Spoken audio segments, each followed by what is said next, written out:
Hello everyone and welcome back to the Common Sense Crypto channel. As with you always, this is Rich doing another video today on XRP.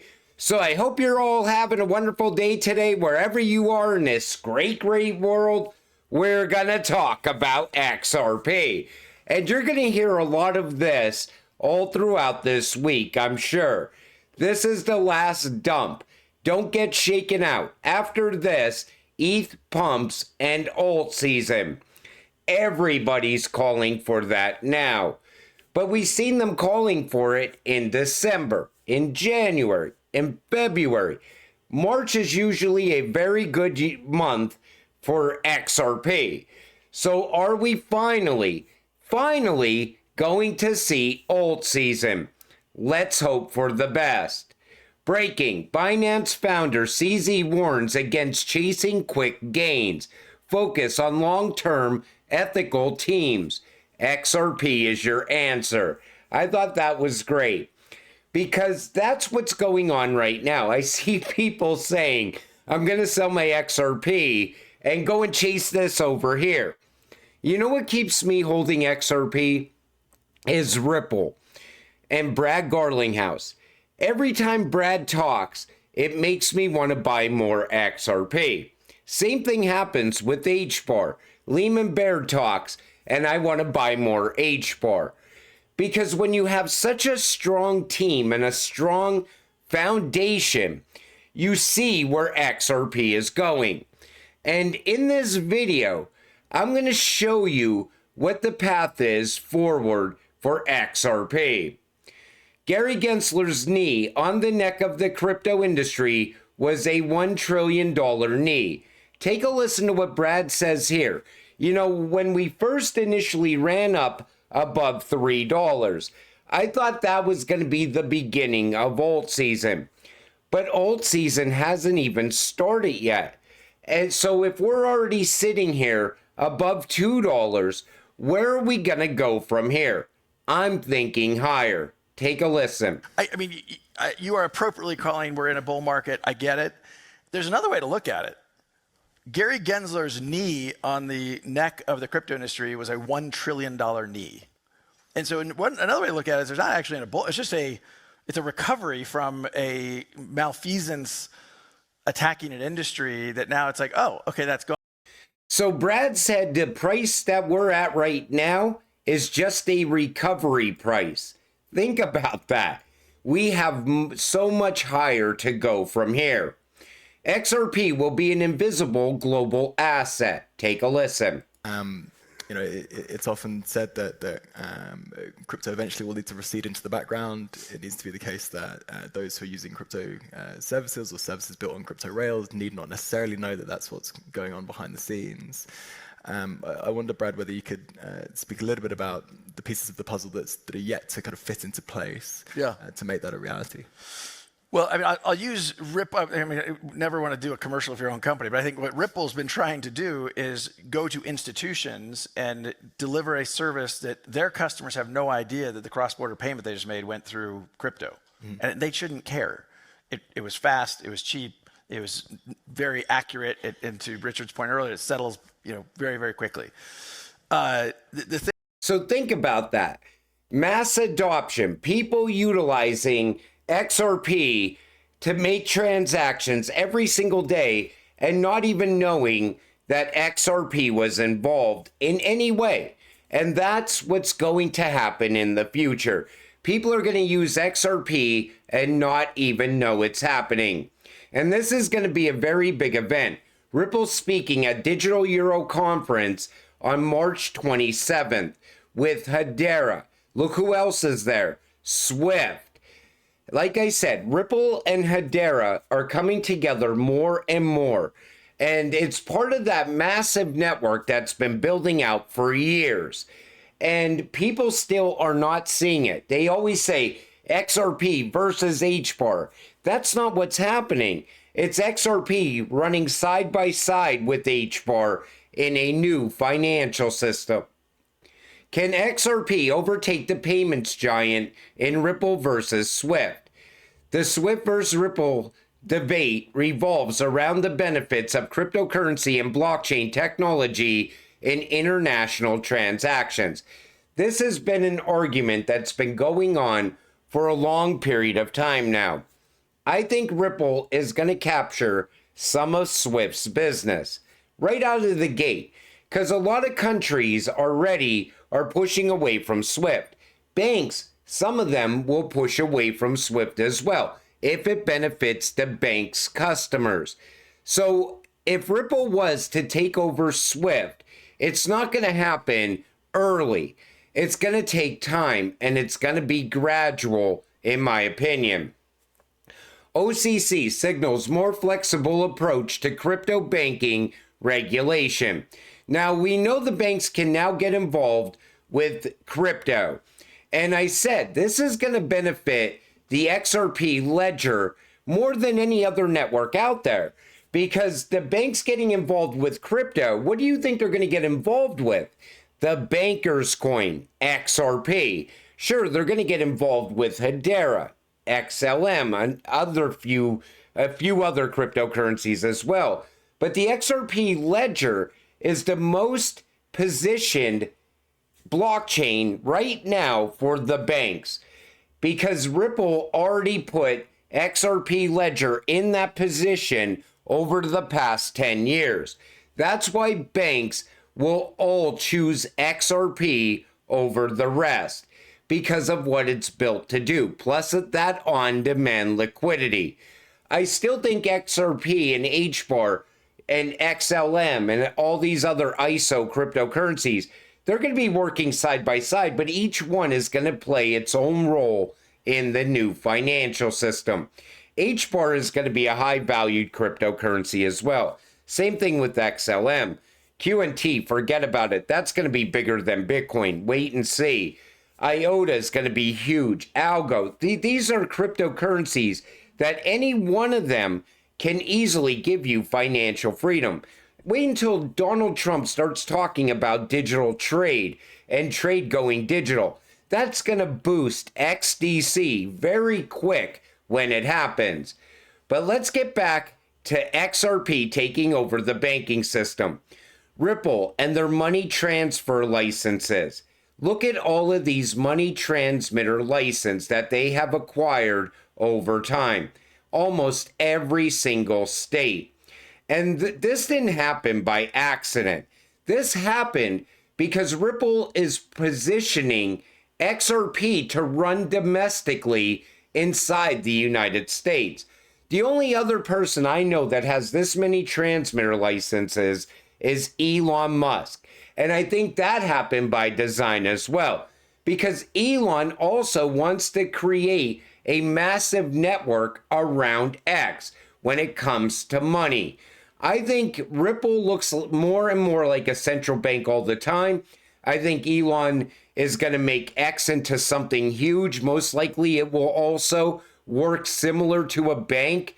But this is happening behind the scenes when everybody's distracted by the price of Bitcoin. Banks are sitting on trillions in locked capital. What if XRP could set it free and revolutionize global payments? Let's break down Nostro Vostro accounts and XRP's game-changing potential. This comes from All Things XRP. Nobody talks about these Nostro Vostro accounts anymore. It's like it became something that just got pushed to the side. But this is huge. It's $27 trillion. Banks hold billions in foreign currencies.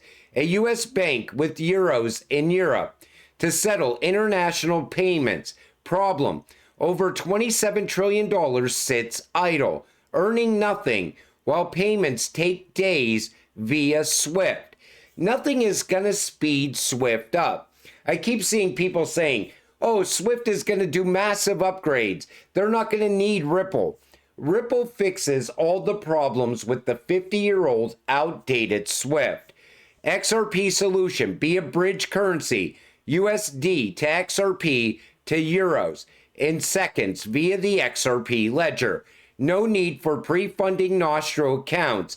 Banks convert on the fly. Slashes delays and fees. And that's what Brad was going after since day one. Take a listen. So give me a specific example of who's going to use it. So one of the things we've always said is I don't think banks will be the first customers. We've talked about payment providers, and so we have run pilots out there with the MoneyGrams, Western Unions, Mercury FX, Qualix, a couple of others, and those are payment providers that have massive treasury operations. Using one random example, you have a payment provider that has hundreds of millions of dollars of negative working capital because they've taken their dollars or their pesos and they've pre-funded the account, so they go into Mexico. Once a week, let's say, they'll wire $10 million to Mexico and then debit along the way. Now, sometimes they overfund, sometimes they underfund. The ability to have real-time liquidity is transformational. The global pre-funded, what are called Nostra-Vostra relationships, it represents something on the order of magnitude $10 trillion. If we can make that more efficient and more useful, we can actually accelerate the engine of commerce kind of on a global basis. It's $27 trillion today. And just unlocking Nostro Vostro, that solves the massive liquidity problem at the banks. Utilize XRP and problem solved. That's why I said a lot of these crises that people talk about, they can be handled very quickly utilizing blockchain and crypto. And this is a great post. Send this to your friends who love, hate, or don't quite understand XRP, so you don't have to explain it for the 1,000th time. XRP 101. How to get started. Get a secure wallet. Buy XRP. Transfer and hold. What problem does it solve? Slow and expensive international money transfers. Dependency on traditional banking systems. The solution. XRP enables near instant, low cost, global transactions without intermediaries.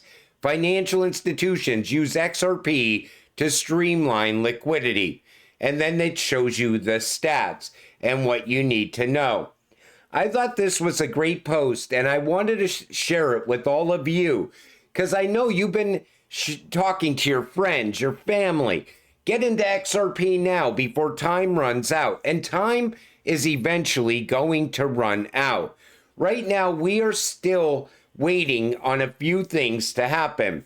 If the XRP ETFs were to get approved and they were to go live, right away, we're going to see a spike up on XRP because you're going to have institutional money showing up in XRP. Ripple versus SEC coming to an end. You're going to get a spike up. So if you could buy at a lower price, especially now with this massive dip that we just went through, why would you not buy as cheap as you possibly can? You know, I still have friends that tell me, well, I don't want to tie up my money right now. It's like, okay, so you're going to wait until the market takes off, then you're going to buy a handful of XRP at much higher prices, and then hope to get financial freedom from it. You can get financial freedom if you're buying now. Eventually, the window on financial freedom is going to close. And that's what it comes down to. If you have a game plan, it doesn't matter how much XRP you're holding. If you put that XRP to work for you and you start getting passive income, you could just keep reinvesting some of that passive income into more XRP, into other cryptocurrencies. Because I always tell you, diversify, diversify, diversify. Never put all your eggs in one basket when you're a crypto investor. But you could eventually build a lot of wealth over a short period of time. Because once XRP hits different price points, people are going to be saying, that's the top. It's coming back down. But I think it's going to continue to go higher as more and more institutions on board. And it's going to start with the big banks. They're going to be the first movers in this space. Bank of America, JP Morgan, Goldman Sachs, and so on.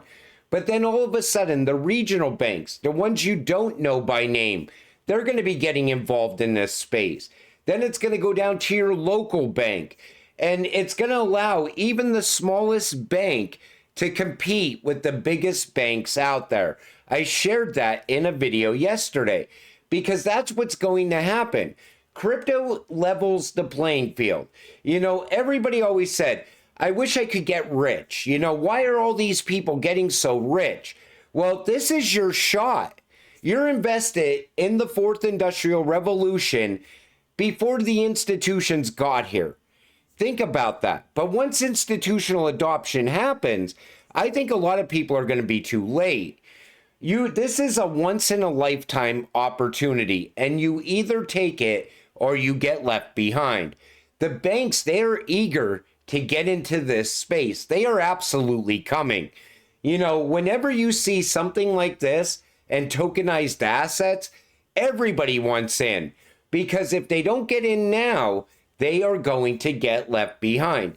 You need to follow the lead of all the rich people out there. BlackRock's here, not for Bitcoin. BlackRock is here because they know the future. Why do you think BlackRock sits on the sidelines quietly? Because they're most likely accumulating behind the scenes that we don't even know about. There's a lot of whale transactions that happen that nobody knows who these whales are. Those could be institutions buying ahead of the rest. We really don't know. But I do know this. If you have a game plan, you can get financial freedom in this space. And until it happens, stay patient, stay positive, and let's get rich together. With that said, I'm going to wrap up this video. I want to thank you all for watching. I appreciate all of you. I'll see you in the next one. Have a great night.